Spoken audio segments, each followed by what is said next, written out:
have to be strong in today's world.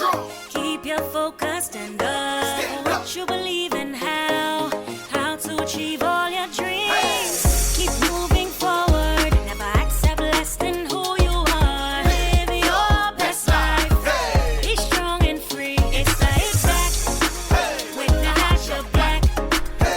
It's the Hit Back with Nahaja Black. It's the Hit Back with Nahaja Black. It's the Hit Back with Nahaja Black.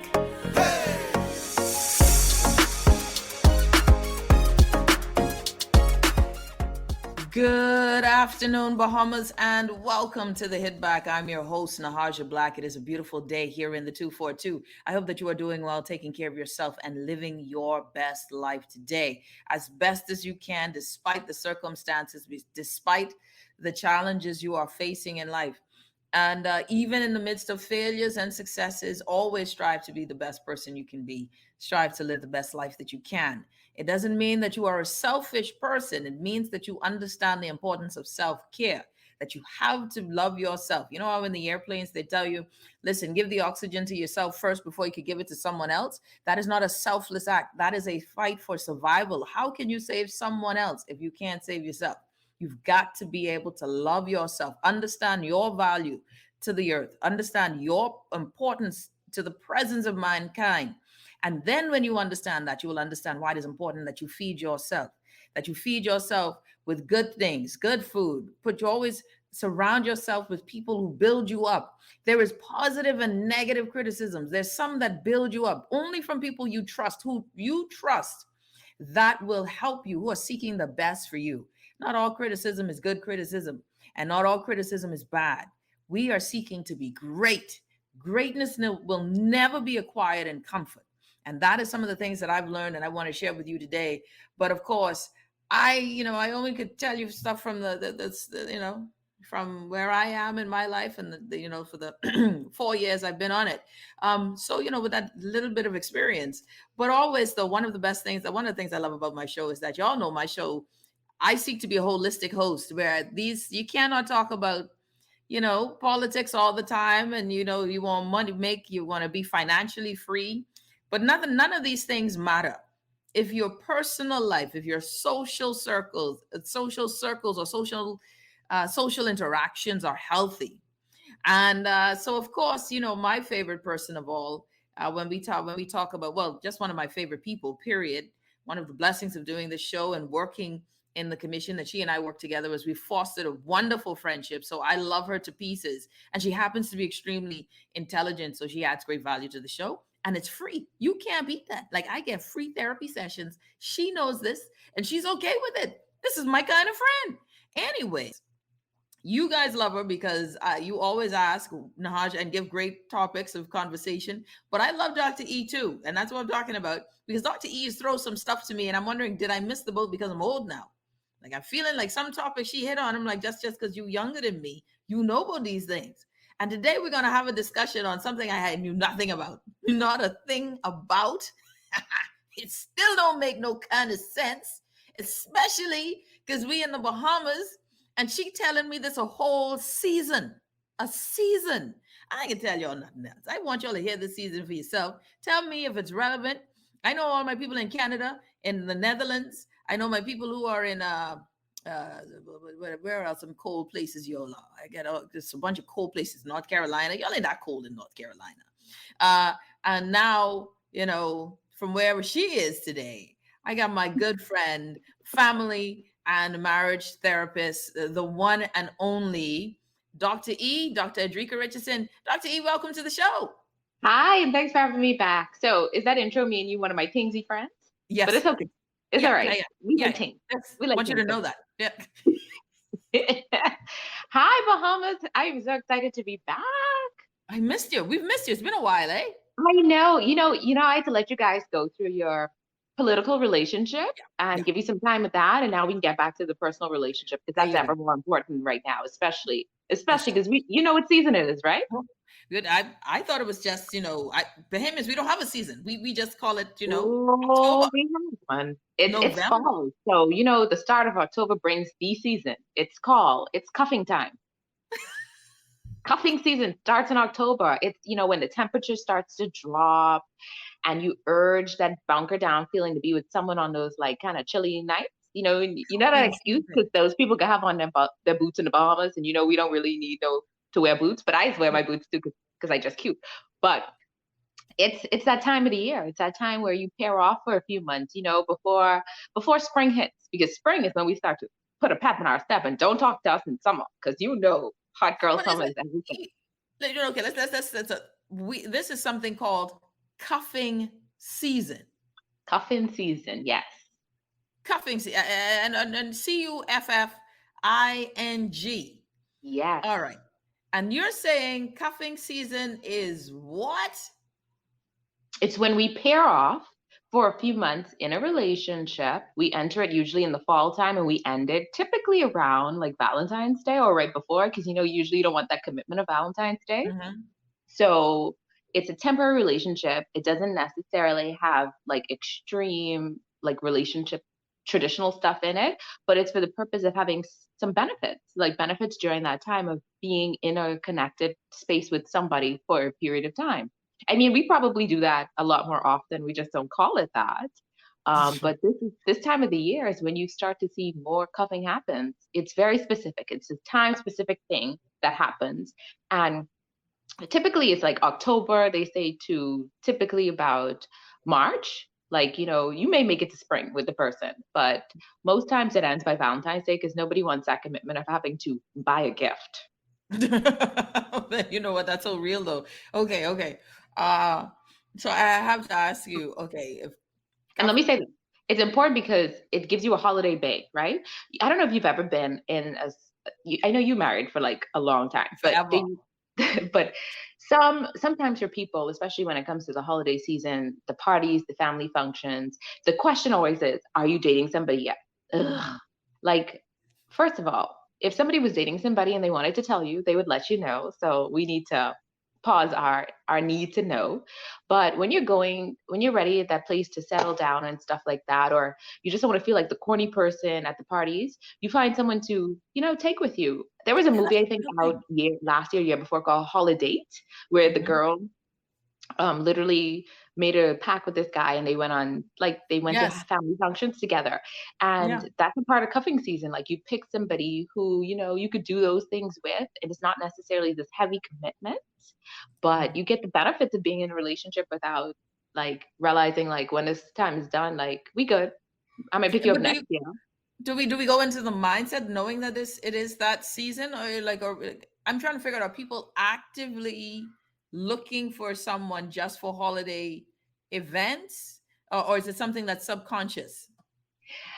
It's conscious in the fact that people look for this temporary relationship. It's kind of a craving. It's a literal and figurative heat generated relationship. So it's survival almost in a way. Like, think about it. When the body when a baby comes out, the first thing they try to do is give kangaroo care, right? Skin to skin action. And the reason they do that is because as humans, we crave that. We need that because it gives us the warmth, but it also gives us the connection. Same thing with cuffing season. You want that heat generated relationship so you and that person get to, snuggle up and be together during that period of time, because usually that's when we crave it more. As we approach holidays, like, think about it. We want the couple's costume for trick or treat, for Halloween, or for the PJs, for the family photos for the Christmas time. So we tend to do that. It's cute, but it's It's also, cute. yeah, it's cute, but it gives you that comfort, right? Hmm. And it's a really real thing. It's because those months tend to be lonelier.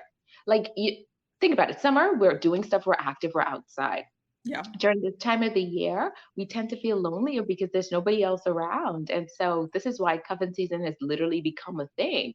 And it's basically short, cozy stages of relationships, and it doesn't get too deep where you get that emotional hurt, because there's not the depth of the long-term relationship.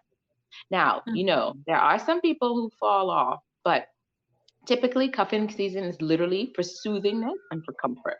Let me ask you this, Dr. E. Let me ask you this. Okay, now you're saying, okay, it's warmth related, right? So it's like that survival. It happens in the colder months, but we're in the Bahamas. It's always hot. There shouldn't be no need to cuff. Like, I mean, the only things we show about is handcuffs, and that's law and order.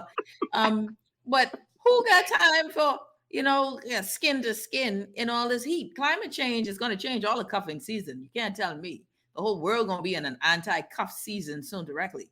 But how does this relate to us?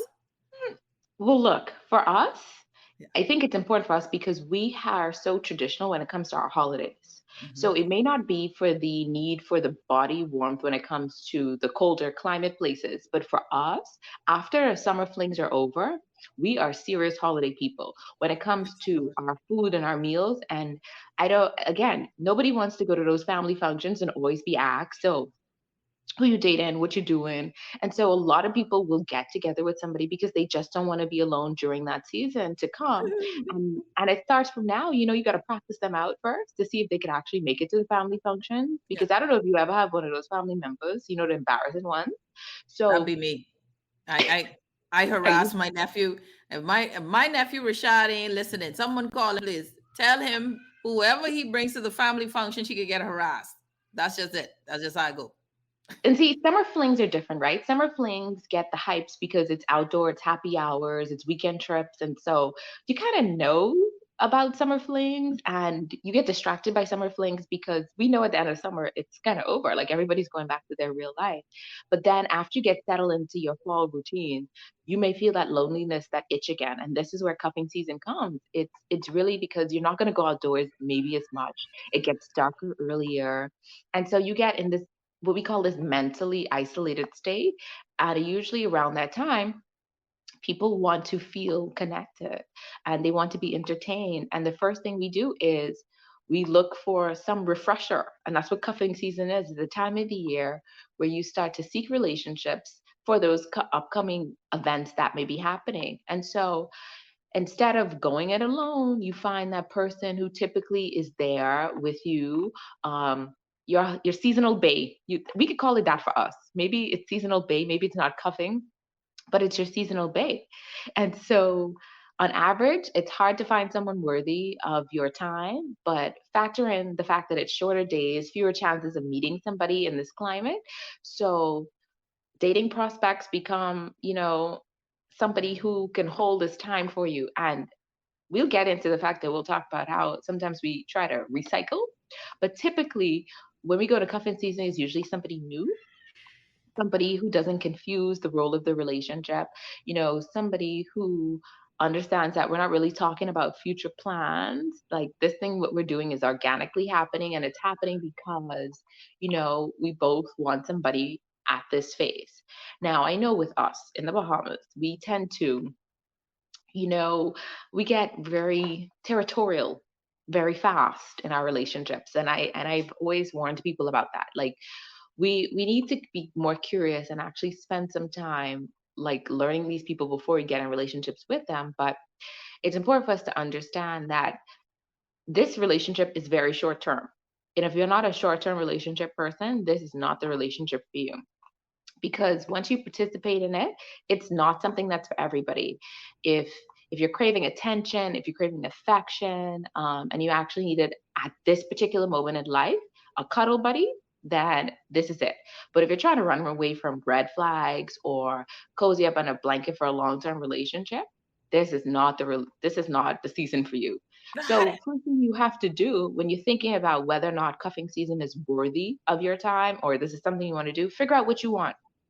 Sometimes what happens is that you might want a cute date for like the party that's coming up or you want an Instagram photo, right? There's nothing wrong with that, but sometimes we turn that one moment into thinking that this is a long-term relationship. And I know you and I said we'll talk about it, but this red flag thing that's going out there right Yeah, now, huge. one of the things we have to consider is are we ignoring the red flags because we just want to be connected to people? So the first thing you got to do Yes. to figure out if cuffing season is for you is figure out, is this what you really want? Second thing is, how intimate are you willing to get? Because no one can blame you if you hold your cards close to your chest during this time.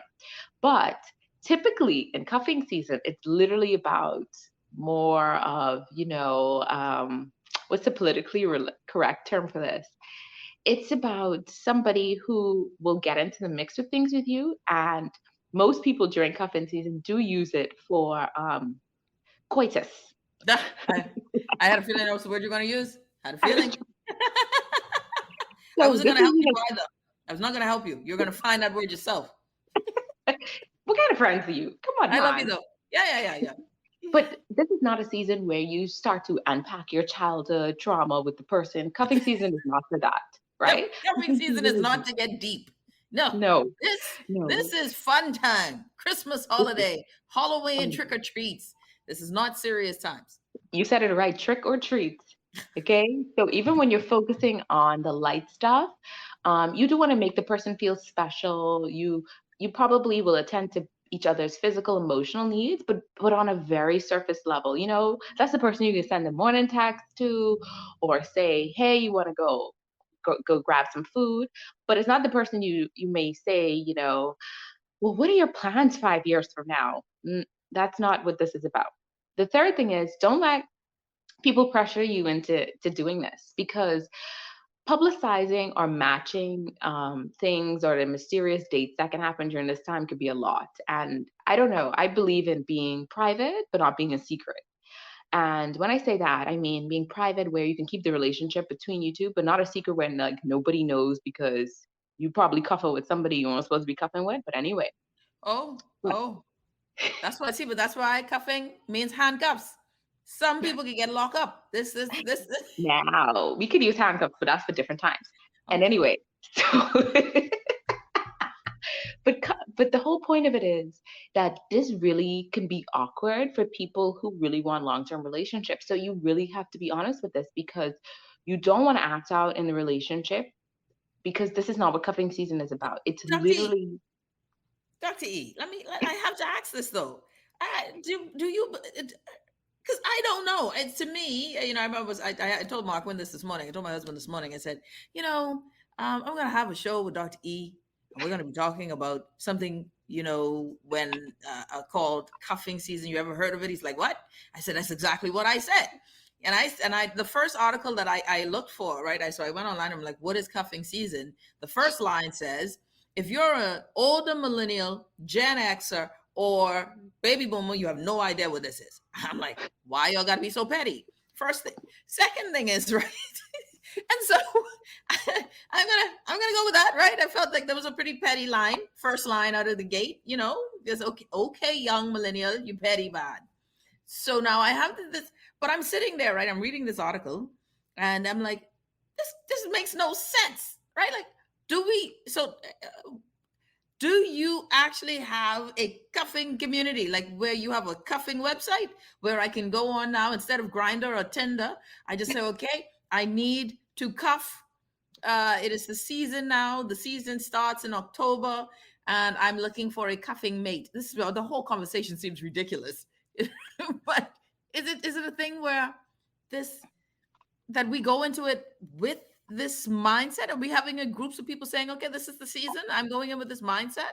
Or is it where people are just saying, are subconsciously unaware? And you mentioned like it maybe a survival, mhm. because I can't believe I'm still stuck on, are we going into this consciously saying I just need a 4 month bay? Is that like a thing? Yes, we do. Okay, think about. So it was a little shady how they put that at the beginning of the article, No, right? no, you're But right. That was real nobody shit. likes to be lonely. And if you're trying to avoid loneliness and you don't want to deal with the unpleasant emotions that you may have, or you could, this is a time that people will engage in this. And it may, I agree, it does exist out here. And there are many things I've learned exist in our country that I'm sure if I was who, anyway, I can't put them stories. Look, my job is a soap opera, but of information. Yeah, your job is Days of Our Lives, Young and the Restless, and Bold and Beautiful, all into one. Go ahead. Go And the secret camps that exist in this country. But anyway, so, but this is a thing that it does exist. And there are, I remember when I was in college and I would come home every summer. I used to have like, I'm sure he's listening now, but what his role was. Like we wouldn't talk that much during the year, but every time I would come home, He was the that was my summer person. bae. That was Summer Bay, right? And it was Christmas Day too. So you had your role, and I think the same thing happens now. There are people who set clear boundaries, which is number four, clear boundaries before this happens. And yes, there are websites where you could find people and you let them know ahead of time.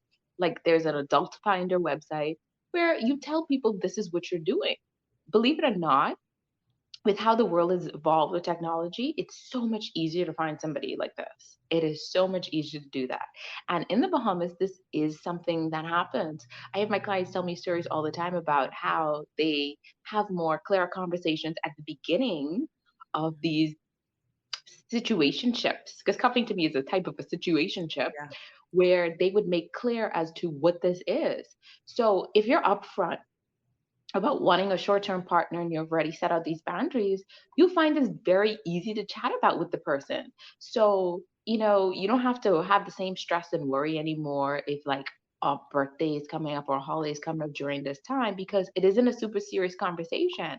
But it's very important. It's very important if you're interested in cuffing that you set out clear boundaries. Yeah. It's very Hold that. important that you do that. And I love that you said that. So let's talk. We'll go further with those clear boundaries on the other side of the break. We're going to take a quick break. You're listening to the Hit Back with Nahaja Black. Uh, Cuffing season, y'all. Boy, I tell you, this is powerful stuff. This is powerful stuff. Cuffing season. We'll be back right after this.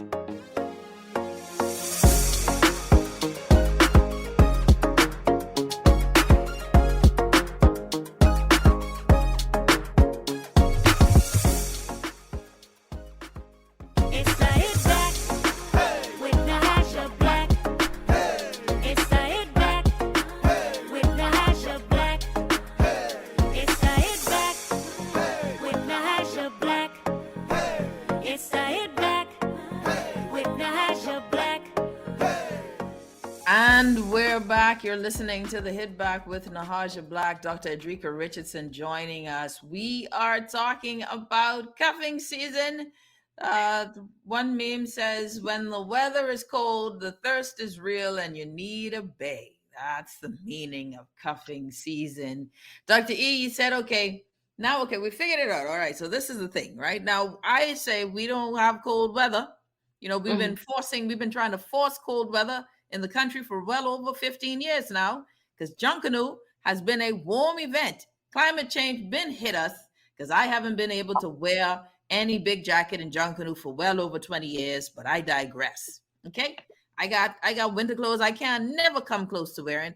I just, I got scarves. Don't have a purpose. Waiting for Junkanoo night, but we digress. So it ain't about a cold thing for us. So cuffing is really a seasonal thing for sure, right? A seasonal thing where because I so could see because we definitely we definitely don't want to be, and the joke is a lot of folks get dumped right before Valentine's Day, right? Okay, because Because the that gift cuffing is season. expensive. And that's broke season too. Like I don't want you to think we into it, right? I don't want you to think that you and I are so serious where I buy you a Valentine gift. So definitely a cuffing season thing. But the irony about that is that there are people who will date you between now, let's say fall and off and the holidays. Stop talking to you during the holidays. Pick you back up like for New Year because people don't like to be alone in New Year, and they get dumped you again before Valentine's Day. I'm not telling you this. I've had stories about this. Like this is real life because they don't want the financial burden of it. But I think for us, maybe it's not a cold thing. It's definitely a bay thing. Like there are certain times where we want to be connected with somebody. And usually for us, it's a big deal during the holidays. Mhm. Holidays are our thing. Yes. Everybody's showing up.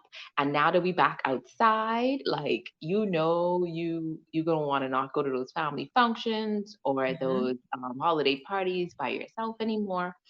And I think what I would offer people, if you are interested in participating in cuffing season, we got to make those boundaries clear. We got to start the conversation out at the beginning as to, look, what are we doing here? And it's very short term.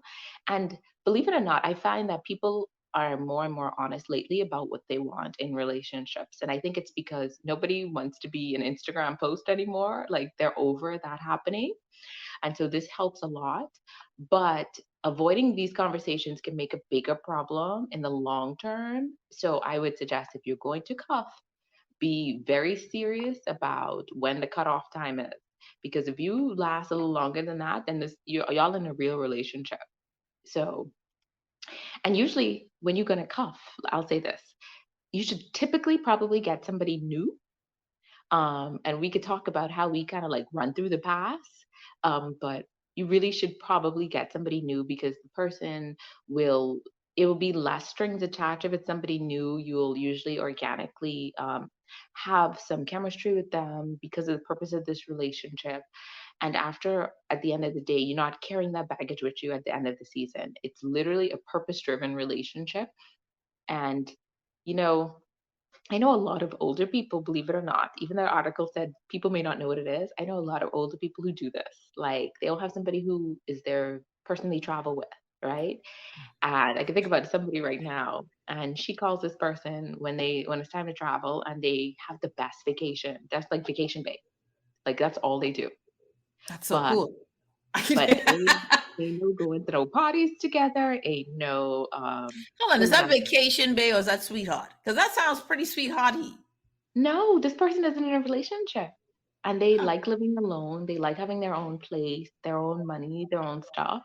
And they just don't want to go on vacation by themselves. So this is where you get, hey, you free this weekend? Oh, well, go on there. Let me tell Let me you, ask you this question. it's a new generation of woman, you know. This is a new generation, and you're right. And because I have to access now, because it is a different generation, right? And there is this level of control that women are now, or not control, but yeah, autonomy, that women are saying, hey, listen, I'm open to this mindset, this switch. I'm just wanting to be happy, and Mhm. so of course, we're seeing more um professional women saying, hey, we're gonna forego the marriage, I just need the kid. I ain't into all of this long drawn out hurt me. I just want just give me my baby, y'all move on. So that's a whole other thing there too. So Dr. E, I have to ask this question, right? I have to ask this question. Is cuffing healthy, right? Or are we putting on this false bravado of, oh, I have autonomy, I'm a superwoman, or I'm a whole man and I just need a bae for the season. But in reality, you going through some sort of this emotional vacancy, and so you're act I feel like there's this group of people who just act and I can do what I want. I'm a free, independent individual, and I'm making all of my choices with a full Right. scope of myself and knowing myself, and Mhm. so I am in control. Or there's a lot of people who don't know themselves, right? So, and they're not in tune, so they don't even realize that they're emotionally in pain, or cuffing because of some sort of emotional lack. Is there more people you think doing it because of the emotional, the lack of emotional intelligence for themselves? Or are they doing it because they are like, we're solid, I'm good, I like this idea? I think it could be a little 50-50. And I say that because there are people who genuinely understand the purpose and why they're doing cuffing because they maybe have this need for closeness. And again, it's the survival quality. So it shouldn't necessarily be viewed as a good or bad thing. Instead, it should be viewed as an unmet need for closeness. Mhm. So feeling connected helps us get through hard things, hard times. And right now, I mean, all of us are still going through the pandemic, and the pandemic has been one of the greatest challenges for us with in learning how to connect, or even right now, how to reconnect. Because I am experiencing that, right? Trying to reconnect with people after you've been so isolated for so long, and not that you don't care about them, but things have changed, and so I think if you remain conscious of your need for connection and how it affects you and your daily priorities, I think for many, you'd understand what this time is and how this time can make sense. So, a lot of us during the pandemic have been hibernating, and hibernating, some of it for selfish reasons, some of it for health reasons. But Mhm. hibernating too long can also be very selfish and damaging. And so, if a long term, loving, healthy relationship is ultimately what you want, you need to take the time and assess where you're at mentally and emotionally, and then don't settle for anything less, because then you would be making an emotionally, um, and this is like a correct term before someone comes to me, an emotionally retarded decision in order to be in cuffing season. So that wouldn't be for you. So if you're locked down just to kill some time and you miss out on a partner who's an ideal match for you, someone who possesses qualities you've never existed, and you just thinking you're on an expiration date, cuffing season in for you. So if you're Mhm. struggling with the idea of getting through the holiday season alone, and maybe you just want to be attached to somebody during that time so you don't have to answer those questions, then maybe it is for you. So you have to ask yourself, if you're finding yourself feeling alone, remember you can also deepen your relationships with hobbies, with pets, with yourself. And those are safer ways to find comfort. So cuffing season is really for someone who really gets the fact that, look, Mhm. I am good and secure in myself. I can open myself up for this amount of time because let's say maybe you have a really career driven person, right? Mhm. And I don't know if you've ever dated or known anybody, your friends who've dated these career driven people. There are certain times of the year I can just tell you I'd be busy, right? Apart from myself, right? And so sometimes I guess this would make sense, right? Because when you're so busy, you don't really have all the time. When you build in this empire, you don't have all the time to be fully invested in the relationship. Mhm. And Mhm. so maybe finding, I can think of some lawyer clients I have, it's very busy in certain times, or auditor clients. Between like auditors, between January and April, don't talk to them. Like just don't talk to them. That's And what so it I could is. see them I could see them saying, hey, I could pick you up from after audit season until the next audit season, maybe in late in fall, and we Mhm. good. That's their version of cuffing. And so that makes sense for them because they don't really have the time or the need to be connected to somebody all the time.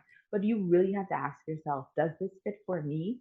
And can I handle this? Because this is not about intense emotional connection. This is about right now. This is like a right now fix. I need this. This is going to help me. This is going to make me feel connected, and I'm going to be good after this. And so, if you feel yourself getting emotionally connected with someone you're supposed to be cuffing with, you need to do a self check, monitor. And again, are you alone or are you lonely? So, those are two different things. So, if you're alone and you want somebody to connect to, maybe this is something for you. If you're lonely, you probably setting yourself up to miss a lot of the red flags and the emotional things that are necessary for you right now. And then this person is only going to exacerbate those things because they can leave and you can feel worse.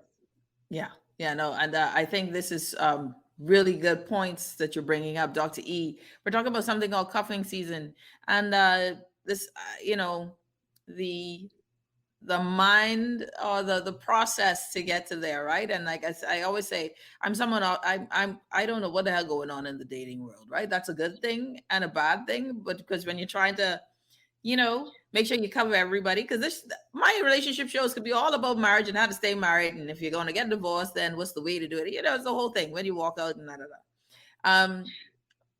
But boy, you got a lot of I got a lot of single listeners, man, and who going through trying to maneuver. uh and this one thing with cuffing is just not hilarious but interesting to the point where I smile that we are now in this dynamic, right, in this space where we now acknowledge that there are seasonal relationships. Like we Th- acknowledge now that there are seasonal relationships. There are definitely seasonal relationships. Sometimes some of us are who are listening today may be in a seasonal relationship that we're not being honest about. So let me talk over some things that you may want to question, right? So if you're wondering whether or not your latest fling is just a cup, here are some things to watch out for. You good. Um, whether or not any future plans do not go beyond the winter months. Mhm. If you don't go on many dates or any dates, if there's Mhm. a lot of excitement about holiday plans, but it stays just there, like that's the only time they get excited.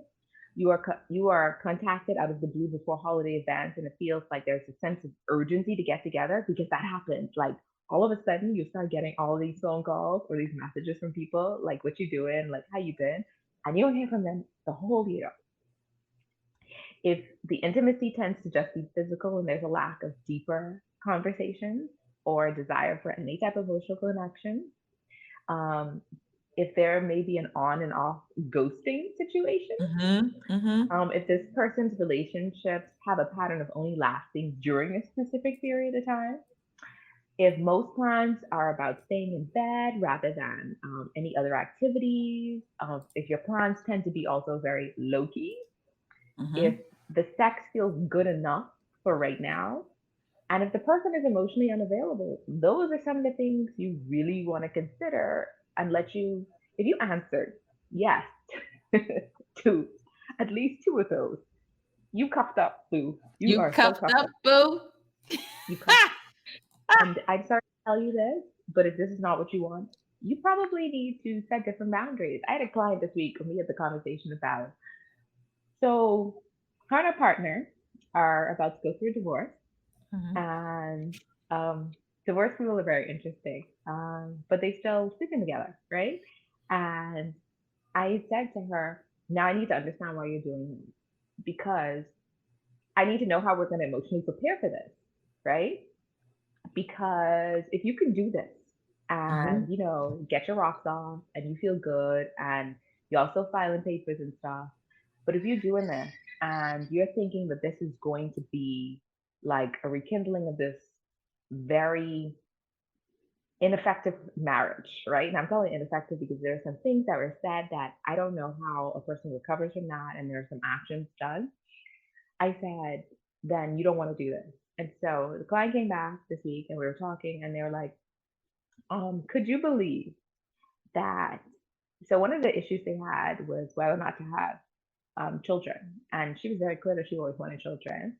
And he said, I want to have children, just not with you. Right. And I'm like, so, we had to process that. And I really had to go with the client to figure out what exactly does this mean? Because how do you stay in a marriage with somebody who says that? Now, fast forward to now, we are clear that we're getting divorced. We don't live in the same place. We understand this. We're both on the same, we're on the same accord about this. So we decided, you know what? I don't really feel like sleeping with nobody else right now. Let's do this. And so they have their sex dates. But in this last episode, the person was like, let me deposit into you, right? And so my client was like, no, what are you doing? And then the person said, well, isn't this what you wanted? And so we had this conversation because what was happening was the person was being emotionally manipulative. They knew that this is what they wanted, and they were trying to use that moment. And this is why, like my grandma used to always say this: you get honesty a couple times. You get honesty, and you see people's real colors when they're drinking, and usually when they're in the middle of coitus. And the reason you see that is because I said to her, I said, what do you think he meant by that moment? She said, I knew what he was doing. He was trying to get exactly what he wanted because at the end of the day, if I ended up pregnant, this is not going to go well for us. And I said, I'm very proud that you set your boundary with that because at the end of the day, this person is very emotionally manipulative. And once they get what they want, they're fine because that statement, I think, still reigns true. He was very clear and he said, I want them, but just not with you. So, how all of a sudden now things change? And I said, I mean, unless they're coming back to give us a real explanation about where to come to Jesus moment came, I think you'd be setting yourself up for emotional heartbreak. And so, if you can understand that the clear boundary of the relationship is coitus, and this is what we're doing, and we're all at the same page, then continue to do it. And so, my client said, yeah, I'm going to continue to do it. And I made it very clear that these are my boundaries with it. So, either you go along with this or you don't, or I can find somebody else. And so that was the boundary she had to set. But it's very important when you're thinking about cuffing, what are y'all doing? Are y'all very clear about this? Because emotional manipulation out here is real. It is knocking on everybody's door, and we need to be very conscious of how it happens. And so don't let one moment cause you to have a relationship for the rest of your life because now y'all have a kid together. That's right. And it's so interesting that you say that because the question is, how do you even recognize emotional manipulation? I mean, imagine if you're a young man and you come with this boundary of, hey, listen, I'm open to cuffing, right? She says, yes, I am open to cuffing. But somewhere down the line, it becomes this other story, right? Or he does this other story. How are you made aware? Like, how does one recognize emotional manipulation? I think if communication is happening and people who have successful cuffing relationships start out with communicating about what this short-term relationship plan is. And it doesn't mean that maybe you started out initially and then afterwards your cuffing evolved into something else because you both wanted that. That's totally different because there are, we have those unicorns. But during this phase, if you notice, back to the list, if you notice that the person is talking about future plans with you, if you notice that the person is, you know, trying to have more than just coitus with you, then these are things that you really have to ask yourself. Because if the excitement is just for to get togethers and the person wants more than that, then that's some things you can't miss. So you have to communicate. You have to be discerning about this. You have to know what your boundaries are and set those boundaries, because cuffing is really to enjoy it for what it is. It's nothing else. If you overthinking it, then that's not what it is. But let's talk about the other end of it. Just because you got together during cuffing season doesn't mean that the two of you don't have a shot at a long-term relationship. That's entirely possible. But there are definitely some indicators that you're headed in that direction. But let's make sure that that's typical thing that both of you want to do. So things you want to look for, if you guys are sharing dreams together and like having those conversations maybe throughout the cuffing process. If this is someone you're excited to bring home to your family and want to introduce to your friends, like if this is somebody you share goals and aspirations with, you have the same morals and values, and you could see yourself spending time with them, then this is something you probably want to turn into a long term. And of course, it's all about how the person treats you. Are they loving? Are they warm? Do they respect you? But at the end of the day, the best way to know if you are in a relationship that will last after cuffing season is to address it. And so remember, if communication is key. So being transparent about what you both want out of the relationship is really, really the best way to honor each other and the company you're sharing during that time. Because if not, you could find yourself in an emotional situation that you can't recover from. We're going to take a quick break. When we come back, Dr. E, I want to hear from you, Dr. E, on some of the signs, right? Something else that I think is a concern, right? In this, even apart from, cuffing, is loneliness, right? So because we know that the part I think you cuff because you want to make sure you're not alone in the season, right? You don't want to be alone in the season. But what's the difference between being alone and lonely? And how Mm. do we identify the two and find ourselves in a healthy personal space as the seasons change? You're listening to the Hit Back with Nahaja, Black Guardian Radio 96.9 FM. We will be back right after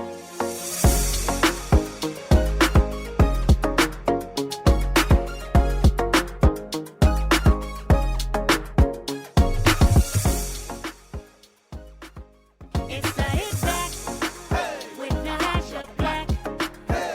It's the Hit Back with Nahaja Black.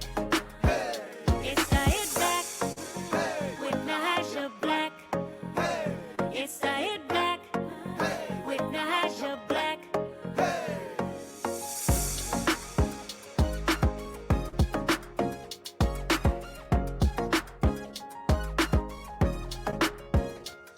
And we're back. You're listening to the Hit Back with Nahaja Black, Guardian Radio 96.9 FM. Hope that everybody's doing well, taking care of yourself. We're talking about something a little different, y'all, called cuffing season. Cuffing season with my good friend, Dr.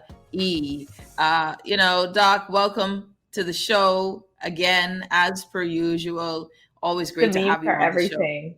The Say memes again? are doing it for me. The memes in the background are doing it for me. Like they are speaking so much to what everyone is going to understand about this. So if you're just listening, you should go online afterwards and see these, because you're missing a part of this.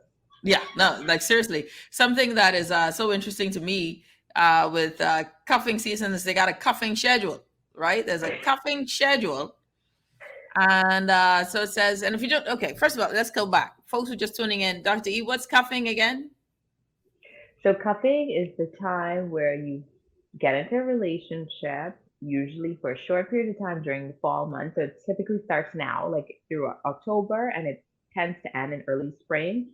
But the ideal time I've seen the cutoff is like prior to Valentine's Day, where you have somebody to connect with, to go through the holidays with, and it's a survival thing of connection. And then it ends after that. It's a short term relationship, very short term. Yeah, I didn't even know it had a name. Didn't know it had a name. So there's a cuffing schedule. And because I wanted to talk about it, in terms of you know, the loan factor in the seasons heading into the holidays, right? But this cuffing schedule, you find these memes online. If you go and type it in, you'll be amazed at the information that's there, right? So we have scouting, right? And I love that they have it as a sports sort of schedule because it's football season. The only season I know is football season, which is from preseason in September to um, to championship game in the first week of February. So I only know football season, and then Christmas sprinkle in there, and maybe Thanksgiving and all. Who cares? So we got scouting. It says look for a partner online, August 1st to 31st. Drafting. Pick your top candidates September 1st to the 30th of September. Tryouts. Go on many first dates. October 1st to the 31st. Preseason. Get more serious with one or two prospects. November 1st to the 30th. Cuffing season. Pick your best match and be exclusive for the holidays. December 1st to January 15th. Wow, they didn't even give it 2 months. It's like a month and a half. Playoffs, survive the holidays and consider long-term potential. That's January 16th to February 13th. Championship game, offer official BF or GF status. So that's boyfriend or girlfriend status. And celebrate Valentine's Day, February 14th. What do you think of the schedule, Doc? Championship. See, I said it. Like if you're making it to the championship, then this is bigger than just a cuffing season. Maybe this is potential for a long term relationship. But typically, yeah, they trying to cut off by the 13th. Like you'd be amazed at how many people get into fights right during that time, and now when they reflect on it, they realize that they was a cop. How do you? My whole thing is like you kind of saw it coming. Like, are people surprised by the cuff? I figure Yeah, that some people don't even know they're being cuffed. they don't. And I think I'm hoping as I see these relationships evolve, and I don't know what generation we're in now, but this generation is a lot more honest about things and what we're doing. And as we start to see that, I'm hoping people are honest enough to stay with what they are. Um, as somebody who's evolved in that language too, that's important to let people know because, people are still in their feelings about things, but I thought we had an understanding, sir. So I'm not sure why you're confused about your role and everything, but Thought you had an it's understanding. Eh? yeah, I thought it was clearly like laid out. Um, but I get it. People's emotions get involved into things and they get the emotional high. And let me say this to you couples out there. Because the relationship is really a honeymoon period, everything seems fantastic. It's Mhm. magical. But don't confuse that with the fact that you ain't gonna live on that high throughout it. I'm dealing with that now in relationships, just people dating or with marriages that people are always trying to look for that initial high of their relationship. It does not happen throughout the course of a relationship. It will start that way and you will have then peaks of that um during the relationship, but you're not going to be living in that same first 4 month high of the relationship. Like we really need to get that out of our minds. Like that is such an idealism that has created a lot of relationship issues that I'm dealing with. And it's to a point where it's like we really create our language and make sense of our realities based on that. Our perception really is messed up. Like we have to be honest that we perceive things as they are, not as we think they should be. Well, And that's good. so it would be great if your relationship had the honeymoon period for the whole course of the relationship. But I have never seen a relationship not go through the ebb and flow. Not a healthy relationship. Mhm, mhm. And so let's just be honest with that. Let's be honest and get real about the fact that relationships change. And the person that you dated initially, the person that you married initially, life has added some stuff to that. And so you will get peaks of those moments again, but you're not going to live on that high throughout it. And that should not be the reason the relationship ends. Yeah. And, if you're just tuning in, you're listening to the Hit Back with Nahaja Black Guardian Radio 96.9 FM. Uh, Interesting topic of cuffing season and what it is, and this season that's the relationship discussion of the ebbs and flows of your personal and for me, Dr. E. Adrika Richardson, family and marriage therapist, joining us on the show. It is definitely knowing oneself. Like, I think of all of this, even in this discussion of cuffing, which is a choice where you decide, okay, hey, listen, yeah, I might not be into anything serious right now, but I know, or there's a realization, I'm feeling alone. I'm feeling a little Right, lonely. I need, uh, I think I want to be connected with someone. right. I've had this thing, Eddie, where Dr. E, sorry, now getting into the, I've had this thing where I always wanted to, I always wanted to differentiate personally Right, being lonely versus alone. And I never trusted when my emotions, or when, when you're young and you're dating, you're not in a committed relationship. Or for me, and right. some people are even in their relationships feel alone. That's a whole other story. And their marriages feel very alone. And that's another story, because we could get to that, which can lead to adultery and all of these other things. Well, that's, we know how the show that goes with that, right? But Yes. I was always very cognizant of my feelings when I felt lonely, because I didn't trust my mind, my heart, when I felt lonely. Loneliness would make you date somebody you ain't really, you Desperate. just know. Yeah. Make Loneliness is you a, think.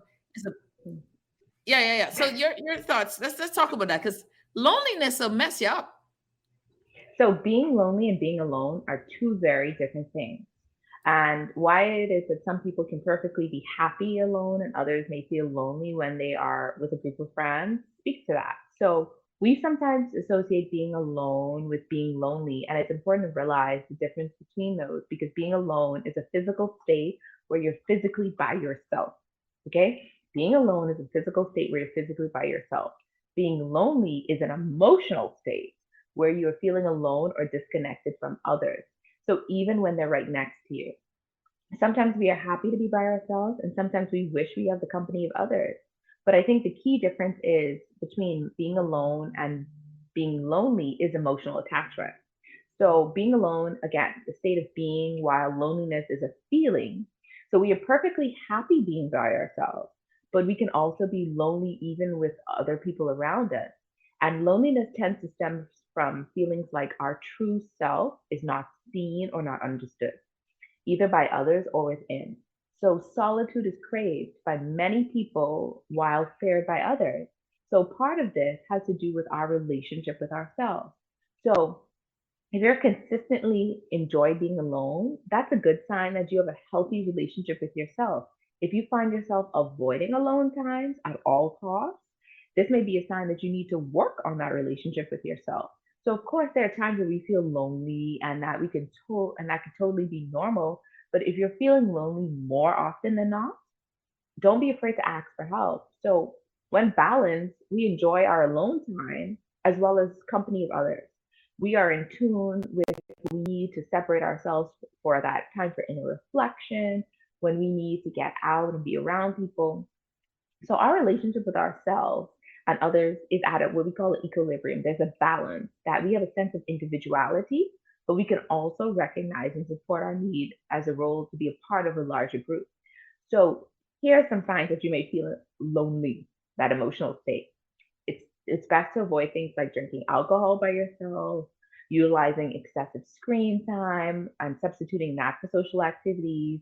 If you're escaping your feelings through other substances, prescribed or non-prescribed drugs, instead, what you got to do is you got to start to practice being by yourself, and that may be things like implementing some better relationship stuff like an internal critic, recognizing how loud your internal critic is. Call yourself out when you're having negative voice that takes over. Recognize the thought and then let it go. And you want to replace those negative thoughts with positive alternatives. You want to practice self-care. I know I talk about it so much, and I think it's the most valuable thing you can do. That includes taking things of your physical and mental needs. Like it also includes fulfilling promises you made to yourself. Some of us have made promises to ourselves throughout our lives growing up that we have not try to fulfill. And believe it or not, that little girl, little boy inside is screaming because you lied to you. And until you fulfill that, there is going to be a void there. Did you tell yourself that you do the dishes and pay the bills, or did you do it? Every time you fulfill a promise, no matter how small it is to yourself, you're building more trust and confidence within you. And that's the crucial thing to not feeling lonely.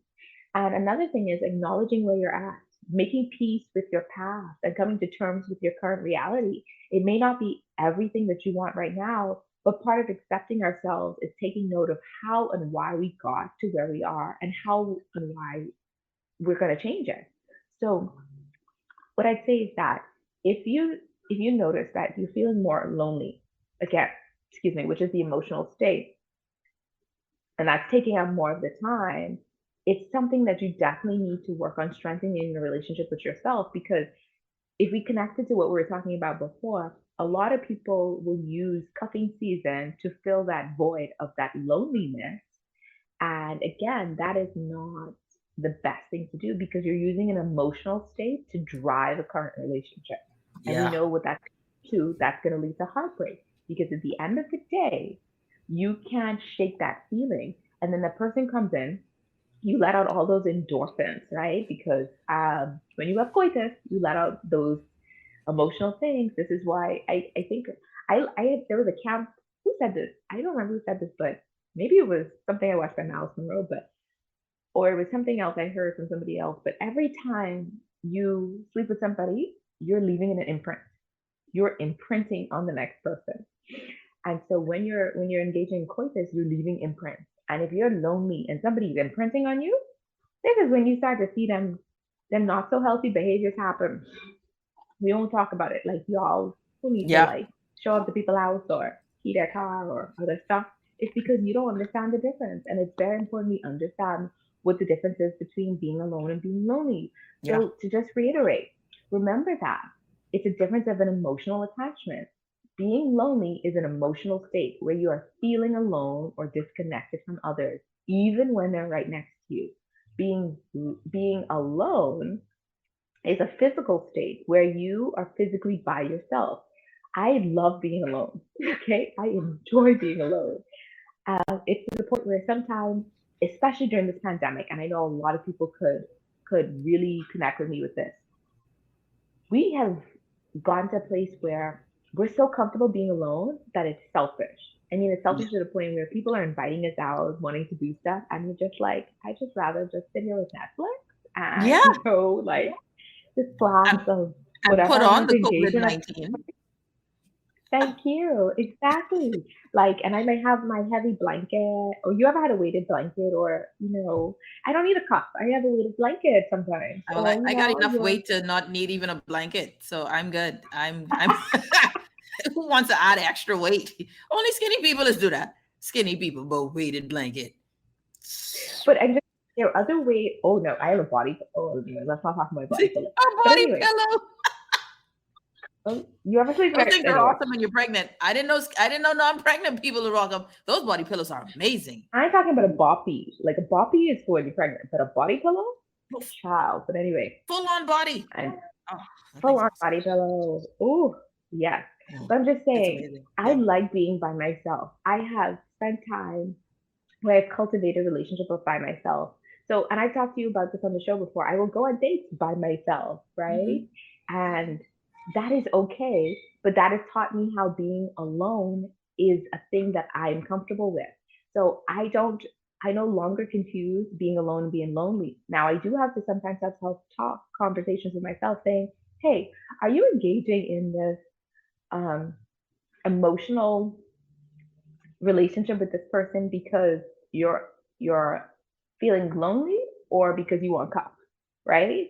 Or because you want to be in a relationship. And that's an honest conversation that everybody should have with themselves. What is the purpose of this right now? And once you can answer that for yourself, then you will understand the difference between being alone and being lonely. And this is where the other part comes, and I don't know if we want to get into this yet, where you start to go back through your rotation, right? You go back through your list, and Hold the on. past starts to back in. I know, and that's because I want that, and I want that for the other side. We've got like 4 more minutes on this one, so I don't want to switch gears yet Okay. because Okay. Yeah. Okay. that's a big one because you go through the rotation is correct, right? I want to ask you this, Dr. E. All right, if you're just tuning in, you're listening to the Hit Back with Nahaja Black Guardian Radio 96.9 FM.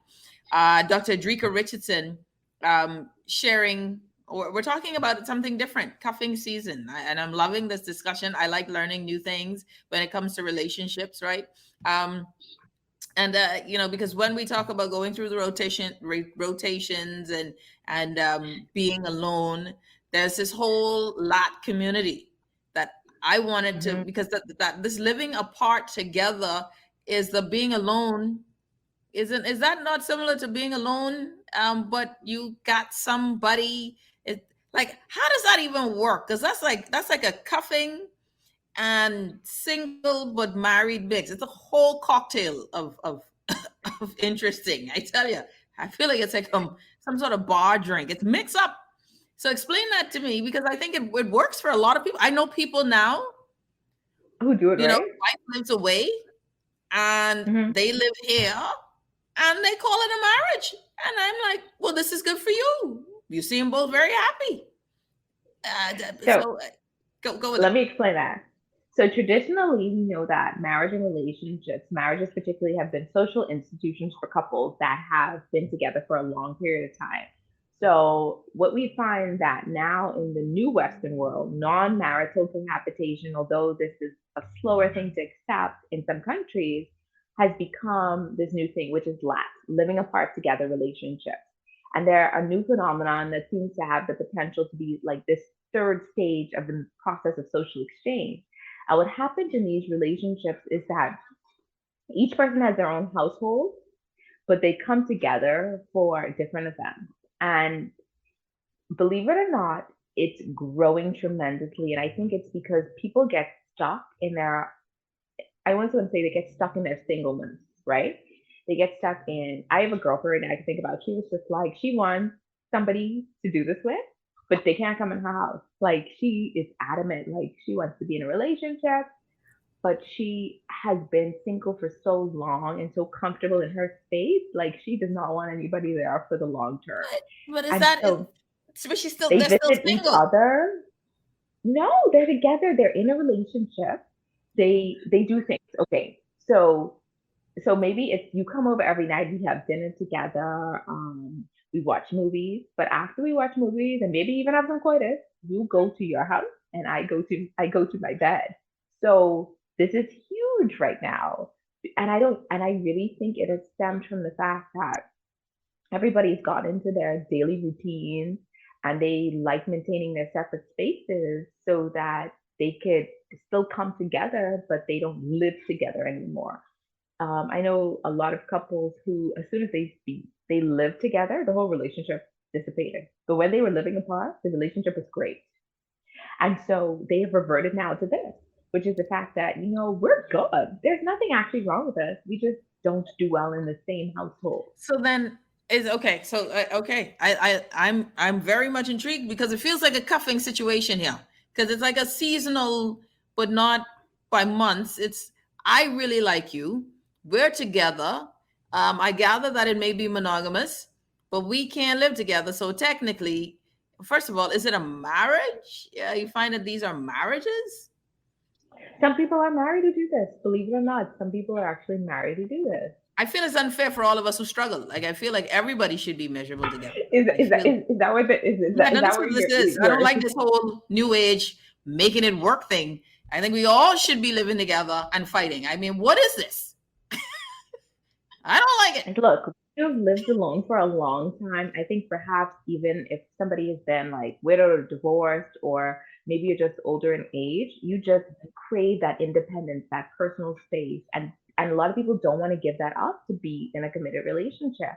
And so perhaps what this has come from is this increased independence, especially from women, where women are rapidly globalizing the job market and they've normalized non-traditional relationship styles, such as things like polyamory too. And so what we see is that as this there are dating apps for this. There's dating apps. Yeah, this does exist. Um, it's the fact that I think people are now more financially independent than they were a long time ago. And they're realizing that they don't have to do what their parents did, like get married or have children or live together to be in healthy relationships. So if you decide you want to get married, if you decide you want to have children, then that's fine. But if you want to focus on your career or your education and those things aren't in the cards for you, but you still want to be in a relationship, there are now options for that. And I think women who, because women are now much better being educated, more affluent, and better aware of their options than the generations before them, they're not willing to settle anymore. They're not just willing to take anything. And so it's really a situation of, you know, I can beat you, or this is like people who there's a new group of people who actually enjoy long distance relationships, and I think this is a version of what that is. Like, if you have a spouse, if you ever dated someone who was like in the service, or if you ever dated somebody who job requires them to do shifts or travel a lot, believe it or not, you're doing kind of a living apart together situation if you think about it, because you only cross paths at a certain amount of time. We don't call it that, but I can think of I've obviously had clients who were military driven relationships, and your spouse can be deployed for years, right? And you get to see them for a little bit of time, and that's good when you see them. And it's like, I'm excited when you go too. And that's why it's very hard when people come off of military duty to transition back into civilian lifestyle, because you're so used to being independent, but yet you're still together. And a lot of those relationships are very, very monogamous. And I'm telling you, like when this client introduced me to this terminology a few years ago, I was just so fascinated about how big the community is when I started to do the research. Like, this is a whole thing. And it makes a lot of sense because if you don't have kids, I think it makes a lot of sense for those couples. I've never encountered yet, I'll say this, I've never encountered yet a couple who has children and doing this. Now, I was watching this show. Um, it was one of these reality shows. I think it's one of those housewife shows. And actually, she talks about the fact that her parents have lived apart their whole lives, and so she went back between houses, and that was their normal. It's amazing that again, language and perception is reality, because that was her normal. She didn't know anything else until she got older, and people were like, "Oh no, people do live together when they're married," and they were married for like 40 years. Wow. And like, mom had a house on the east side of town, dad had a house on the west side of town, and that was it. But again, it's all about the couple. The couple has to decide what's going to work for them. But I With started kids, to find and they've that had kids. yeah, I found that the Latin community though works a lot better for older couples. Um, Maybe, believe it or not, you need to check. You need to check, make sure your grandma or your grandpa ain't doing this, because a lot of them got a boo. They got somebody, but they ain't in the house. And I actually had a client this week who was telling me about her mother-in-law. Her mother-in-law just lost her husband maybe a year ago, and now she's dating somebody, and she'll tell them like, okay, so I'm going away this weekend with so and so, and I'll be back. And they're like, who's that? And she'd be like, my friend for the moment. And like, she ain't bringing them around necessarily, she's introducing them, but this is her person. I think this is so fascinating. I think it's fascinating. I think it's like it's like cuffing for pros, right? It's it's adulting to the next level. It is. Uh, That's the older generation. yeah. Shout out to all my Lat people. Is that something you get into when you hit your 30th year? Like, I mean, if your 30th anniversary, is it too late then to Lat? Like, hubby, you could go to Fort Lauderdale. I'm all right. Just curious.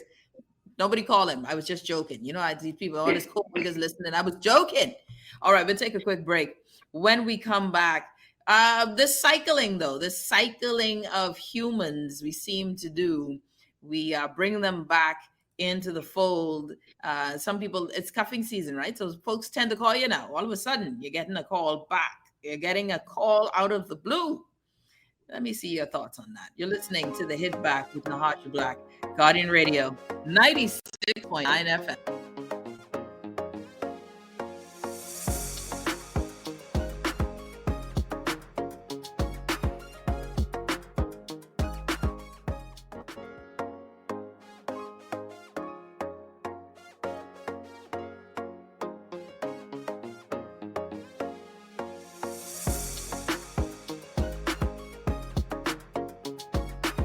And we're back. You're listening to the Hit Back with Nahaja Black Guardian Radio 96.9 FM.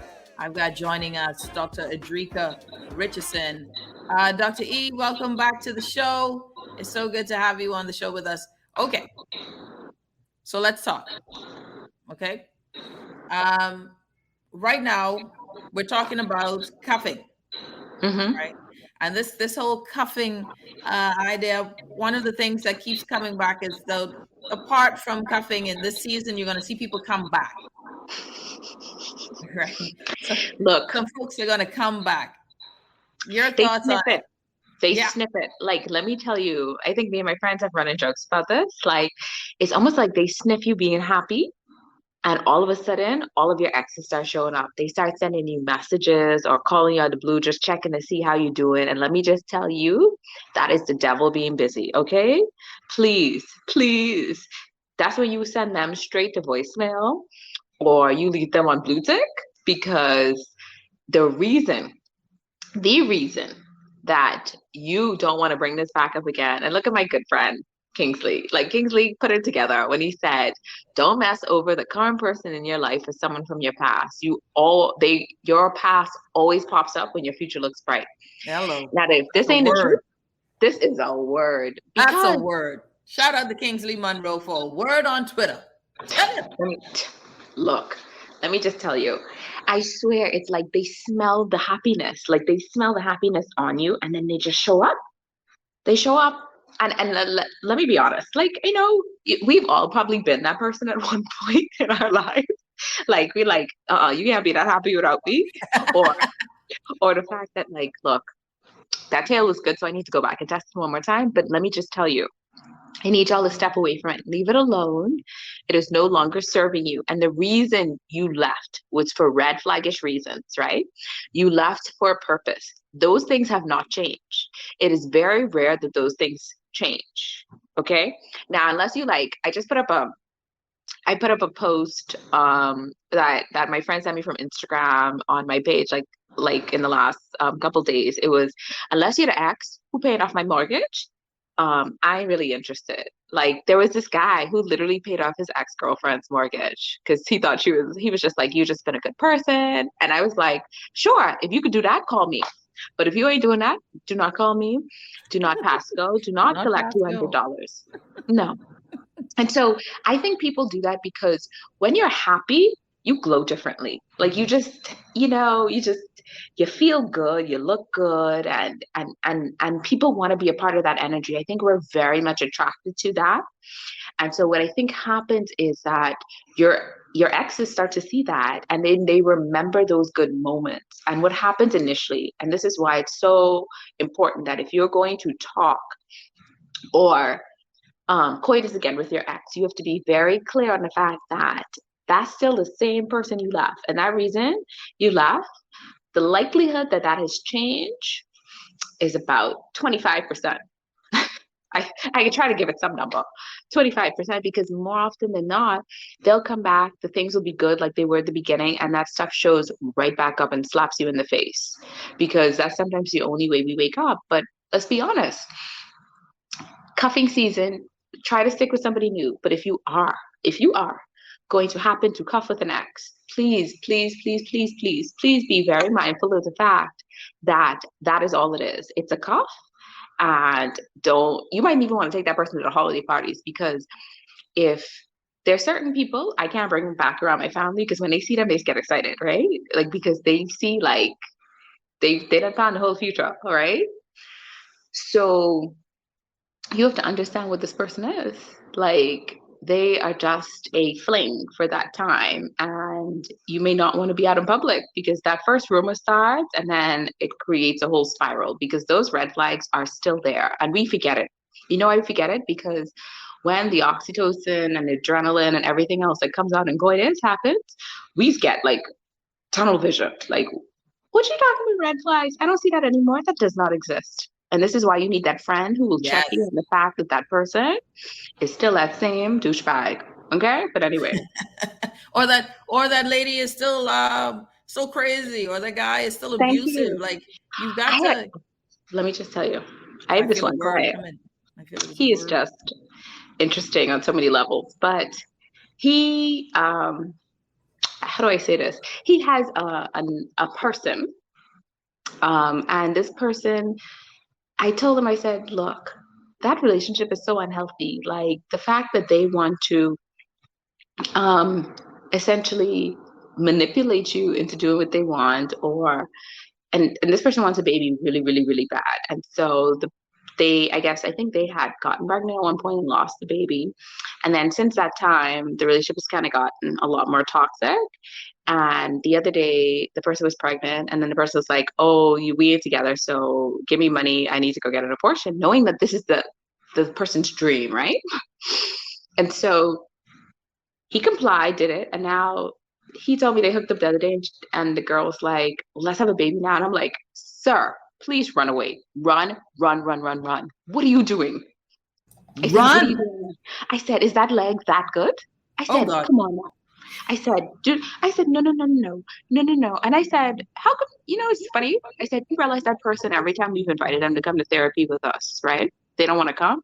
I say, "You know why? Because I already sniffed them out and I told you to leave them alone. So they don't want to come to therapy because they already know."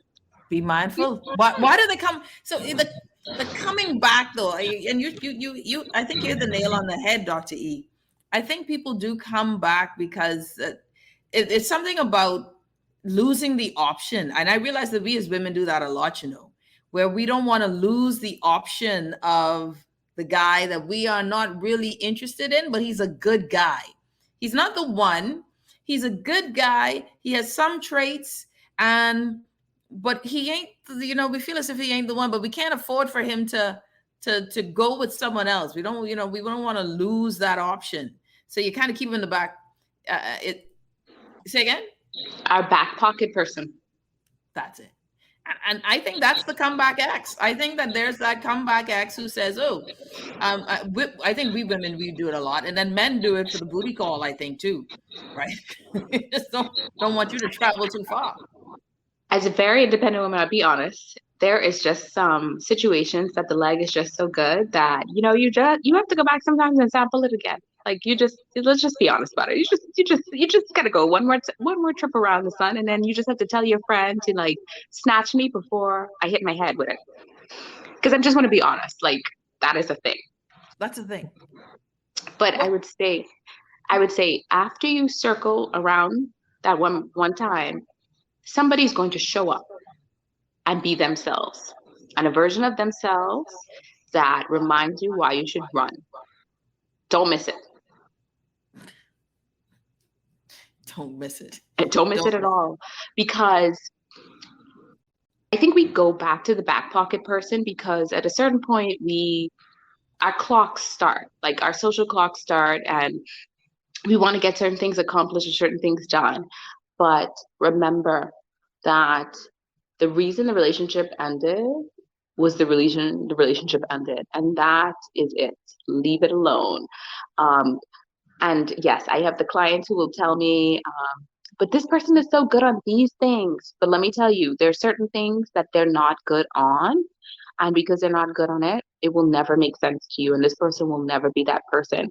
I can actually think of a client right now who who've gotten set up with a person, and their friends put them together because together they make sense. But you can't fake physical attraction, right? Like I've had people try to do that with me too, on paper these things look really good together, right? But you ain't Sprite, or that's a joke me and my friends have, like you just ain't it. And so we just have to be honest with the fact that that person is not it, and let them go. Like, let the territorial nature go, because all you're going to end up doing is creating an emotional disaster that is going to be hard to recover from. And we have a very hard time as humans being what we call bad people. So don't do it. Let it go. Don't go back to the ex, especially, I know if y'all have one of them, that emotional ex, as soon as you just start to like try to have a cuffing relationship with them, they get so hormotional. That's what we call it. Like when men get hormotional. They get so emotional that, um, yeah, they take things to the next level. And then you just have to remind them real quick, sir, Anyway, let me stop before I get calls after this. We're now in the season of holiday,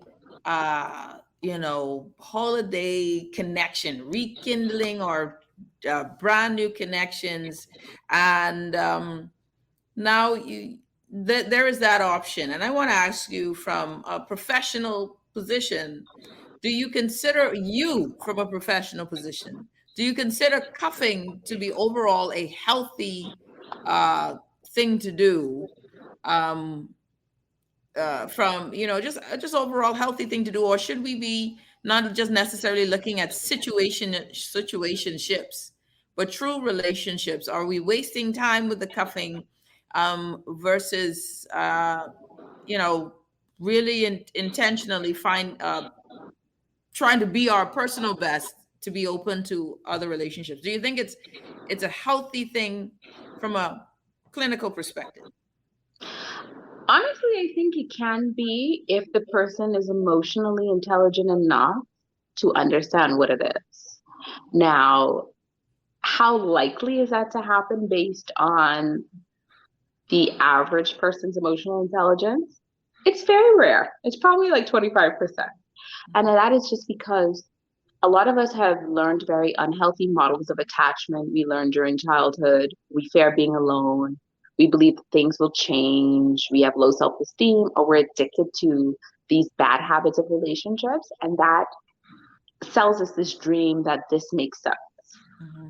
And so I think that this is why we do things like relationship cycle. It's this psychological dance in which we get together, we get close, then we get disappointed in each other, we begin to fight, and over time it becomes terrifying for us because this factor, this fear of loneliness. We don't want to be lonely. And so I think that we have to really ask ourselves, what is the true purpose of us getting into these relationships? If it's really purpose of you getting into that relationship was so that you could just be next to somebody for this period of time and that's all you needed, then that's fine. But if your purpose of getting in the relationship was so that you can get into something long term, then this is not a thing at all. And I just want to keep reiterating that. And again, this fear of loneliness can be a very unhealthy drive that a lot of us keep things out of, and it's only a temporary relief. And when that honeymoon phase becomes shorter and shorter with each repeated cycle, especially when we're going and recycling old relationships, that craving for all the good times, the fantasies that we created in our mind intensifies. And we have to start doing a couple of things. First, we got to start recognizing our own patterns. I think as humans, we always have a pattern of behavior. We have a pattern in how we dress, what we eat, who we like. Look at the pattern in how you're developing these relationships. Are you developing just a series of cuffs? Or are you developing a series of long-term relationships? Because even that could be a series too. There are people who I know are serial monogamers, and that's a whole nother set of mess, who go from one long-term relationship to the next, and they just don't know how to be alone. So you running from loneliness. That's what you are. And so the repeated pattern and looking at their real underlying issues is really the true test to see, what am I doing? Why am I doing this? And how does this make sense for who I am and who I want to be? We also got to limit our communication with our exes. Honestly, a good piece of advice, and I know people will say this, well, I am such good friends with them. Are you good friends to the fact that if you change in front of them, something won't happen? Because, that's the conversations we really need to have. Because if you're still having phone calls with them, emails with them, social media, or, those are things that can let you know that maybe you're really not over it.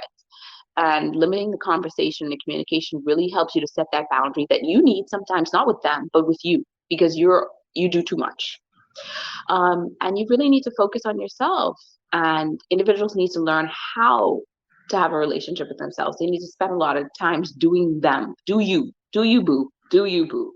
Really reinvest your time in your friendships, your family relationships, and your relationships with you, because those will be reasons that you could break these unhealthy negative cycles that you're in. I know that everybody wants to be in a relationship, and sometimes the relationship you want is just a relationship with yourself. It doesn't necessarily have to be a relationship with somebody else, and that's why I think there are a version of people who can cuff and be okay with that for that time, because that's all they need, because they're so comfortable and happy being alone. There are people who genuinely crave solitude, but then they also crave at some points to have somebody else, and that's where cuffing works for them on a very healthy basis. But figure out who you are. Dr. Adrika Richardson joining us. Doc, and I think that that's what's so important, what you're sharing right there with regard to, knowing yourself and determining what is healthy for you. And really, I think that's a big thing. Above all else, I find that that's one of our big challenges, right? Is the knowing ourselves journey, right? And holidays, they have something called SAD. What is it? Seasonal. Seasonal affective disorder. Yeah. What is that? Because that someone's saying, instead of cuffing, they're talking about cuffing, but really it's SAD, seasonal affective disorder. So I've had seasonal affective disorder before. When I was in grad school in Chicago, I got it because you could imagine we grew up in the sun our whole life. So I primarily grew up in the Bahamas, but I spent summers and stuff with my father in the States, and it's still in Florida, right? So I knew sun my whole life. Moved to Chicago, and imagine at like 9, 10 o'clock in the morning, it's still like pitch black. And I used to get up and go to school or go to my grad position. And I was just like, I have to do this again tomorrow. And like the winter season there is real. So you may have that for like months happening. One of my friends, like that. I just as a note to add to that, one of my friends, when we were off to school, every Christmas, right before it's time to come home, like the last 3 weeks of our time before the end of season, the end of the term, she would get so sad, right? And she would lay down in front of the space heater in the apartment, and it became a thing. Like we knew she would fold up, and that was it. Like she couldn't take the winters. She couldn't take it. So just as now listening to you and what you're saying, yeah, we just call it winter. She was winter blues. She couldn't wait to get home for Christmas. But continue. Yes, sad is real. Like, and so because I've experienced it, and I can really relate to other people, because other than the weather, I was fine, right? And as soon as spring started to come back, I was like pep back in my step, and I realized that our bodies get kind of habituated to what is happening. Because in grad school, I had a colleague. She was the opposite. She's from Alaska. So they have, 9 months of darkness. We have the opposite. We have about 9 months of summer, right? And so for her, when it was like summertime, springtime, this girl was depressed. Like you would look at her at like 10 o'clock, 12 o'clock in the day, and she looked like somebody just like, she hated morning meetings. Like it was depressing for her. Like her best work, she would do it like 10 o'clock in the night, 11 o'clock in the night. I need to be sleeping. And so it is really a real thing, because your body's, based on where you live geographically closer to the sun, does have a different reactivity. And so seasonal affective disorder does sometimes impact what we do at certain times of the year. And this is maybe why cuffing becomes a thing, because we can't get out the way we would normally do, or there are so many things happening that we just want to be connected. And I think this is why, think about it, the pandemic really started, I think, to set in home for everybody. I think we got through a little bit of summer fine, because the pandemic the world started to shut down March 2020. And then everyone thought it was going to open up. Everyone started to open up a little bit of summer. Then it kind of got shut back down again in the fall. And from the fall of that year until almost like the summer of the next year, we were all on lockdown. And typically during that time, we were really upset because there was no holidays, right? You couldn't go the same way anymore. And there was no festivals happening. And the things that we would normally do during that quieter time of the year, typically getting into the new year, wasn't happening. And all of us went through a period, I think, of some situational depression. And so the same thing happens with seasonal affective disorder and cuffing. I think that some people may be driven to cuff because they're trying to avoid what is happening on the outside. And so this is why you got to watch out when those exes start to slip back in, because it's usually a bad idea to get back together. And I'll give you some reasons. The reason is, if you get back with your ex, you should ask yourself, would you be settling? It doesn't matter who initiated the breakup. The bottom line is that it happened. And it happened because it wasn't serving anybody well. So maybe you thought it wasn't working out or that you deserve better. So going back to the same person now would be a clear case of settling, right? Denying yourself the happiness and the mental space you deserve. And I think I could think sometimes we go back to it because we feel comfortable, right? We feel that safe space that the person created for us. And I recently had a conversation with somebody about this, and they said, the reason I still engage with this person is because that's the only time I felt like myself, like I could be who I was. Like I use the example of I could be comfortable with my bonnet on, and it doesn't matter. And that's a true sense of comfort for a woman. Like when you still feel sexy to the person with your bonnet on. But ask yourself, are you settling? Another thing to ask yourself, some things do not change. The basic nature of a person doesn't change overnight. We know that personality psychologically is pretty much set in stone in adulthood. Between the ages of 18 and 25, that is who they are. That ain't changing. The only time a person wants to change after that is by choice. So this is why you should get over the mindset that people like, I'm going to help them change. No, you ain't. Wake up. Not going to happen. So you might get into the same cycle in situations because it's important to ask yourself why these changes didn't come before you guys got back together or while you all are together now. So the other reason maybe it's emotionally abusive. Imagine you're getting back with your ex. Now what? It could be a result of they were taking you for granted and putting you through the same emotional distress, knowing fully well that you will come back to them. And that's an emotional abusive cycle that I'll do this for so long, we'll take a break, then we'll come back together. Another question to ask yourself is, will we end up in the same cycle? You probably notice people breaking up, getting back together, then separating and doing that all over again. And we fall back into these patterns instead of repeating them because it's cyclic, right? Humans like habits. And that is one of the unhealthy habits we do. And guess what that is? That's costing you your mental sanity. Every time you go back, you might as well put your money aside because you have to book some sessions. Every time you do that.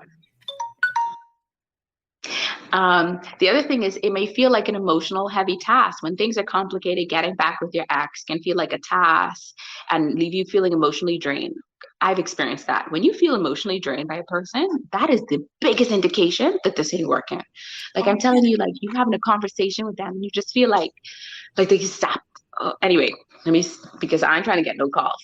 Anyway, and the last thing I'll say is that when you have unresolved issues might come back up. Remember this, you broke up for a reason. Ask yourself if it was addressed and solved properly. And if your answer is no, there's a very high chance that the very part of the equation with your former partner that you were hoping to work out is still a trouble space. So you spare yourself the trouble, especially if your ex is not willing to resolve it. Dr. Drika Richardson, we're talking about cuffing season, something different, I think, for a lot of people who had no idea what this is, but a lot of folks were doing it, didn't know it had a name. Dr. E, I want to thank you so much for the show today. I think we covered a dray load of dray load. You ever hear? When was the last time you heard someone say dray load? Now you know why. Now you know why I don't know nothing about cuffing season. Did I just say dray load? What a time. You telling everybody your age right now? What is that? No. I mean, listen, if I say trailer load, you know Shaba was my guy. But we digress. Dr. E, I appreciate you. Love you. Thank you so much. We're talking cuffing season. Everyone, get cuffed. Don't get cuffed. I don't know what to say. I don't know what to say on the cuffing thing. I actually love. I'll say this. If you get cuffed, make sure they're keys. That was actually pretty good. Make sure I have keys. That was pretty good, Dr. E. Didn't see that one coming. You got it. All right, everybody. Take care. You're listening to the Hit Back with Nahaja, Black Guardian Radio 96.9 FM. I want you all to take care of yourself. Listen, this is season. I got to get prepared now. Folks got to get prepared. And I like to know things beforehand. That's how I make better choices. When someone can say, okay, this is normally what happens, this is what's going on in the seasons and all of these changes, because I think it's important that we understand ourselves. To know yourself, to thine own self be true. Everyone, take care. You're listening to the Hit Back with Nahaja Black, Guardian Radio, 96.9 FM.